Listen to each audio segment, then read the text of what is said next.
Good afternoon. Thank you all for joining in for our video for Sunday school. We're starting Unit 6, Lesson 1 this week. We are now in the book of Exodus. We've been there a couple of weeks. We're coming to something this week that is pretty familiar once again to all of our students.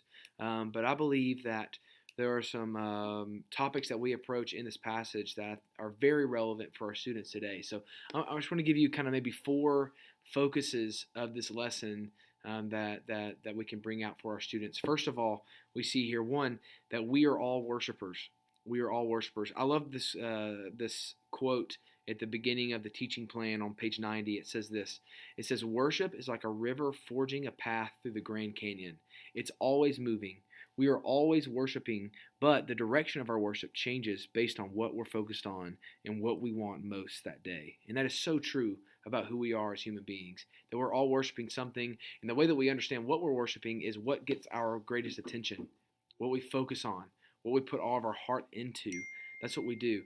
And what we see is sometimes that worship might be some ways in the right place, or wanting to be directed towards God, but because we're doing it wrongly, it gets in the way. So we see this happen to the Israelites. Really, their ultimate focus was the Lord, but they used the calf and the idols that they knew of because of their time in Egypt to get in the way of that. So one, we are all worshipers. We then see that Moses comes down the mountain.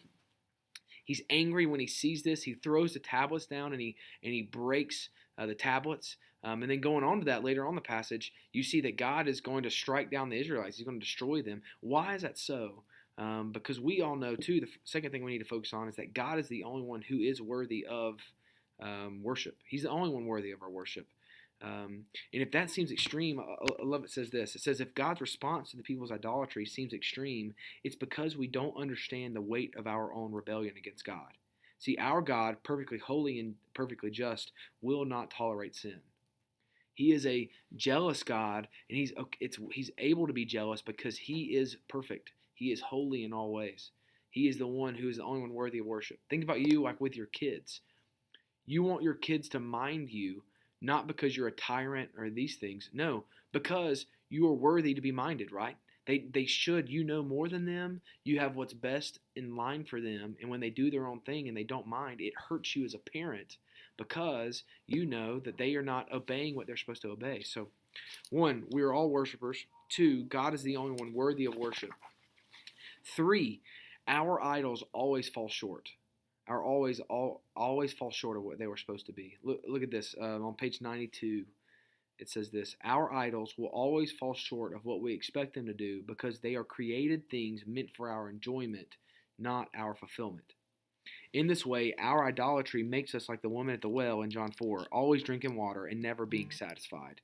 We know that's true in our life, that when we look at the things that we tend to worship, those things might be good things, but they are not ultimate things. And when we put all our faith and trust in them, they usually leave us wanting more or disappointed at the end of the line. I think it's important for our students to see that. We struggle with this often. And then finally, something that I really enjoy here, that we see that Moses offers us a glimpse of Jesus. When God wants to destroy the Israelites and take them out, Moses does not lay by its side. What he does is this: he goes and he pleads before God for the sake of the Israelites. And it says this: he says he was not calling on God to ignore their sin, but to cover it with his grace. The grace that he had witnessed God pour out so many times before.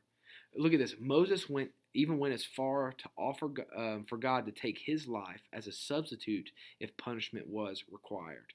And what we see is that's Jesus. Jesus, because he loves us and because he knows that we cannot get to him, he comes to the earth and takes our place so that we might be with him forever. Despite our sinfulness, even in our sinfulness, he does this. And I think Moses is a great picture of what Jesus is going to do for us. The way that Moses intercedes for the Israelites, Jesus intercedes for us. So I hope that helps you as you're looking through the material this week. Help you prepare to teach these students. I think it'll be a good chance for us to ask good probing questions about idolatry and about what we worship to our groups. So if you have any questions, anything you need to ask me about, just send me an email, call me, text me, whatever you need. Thanks. Love you guys. Bye.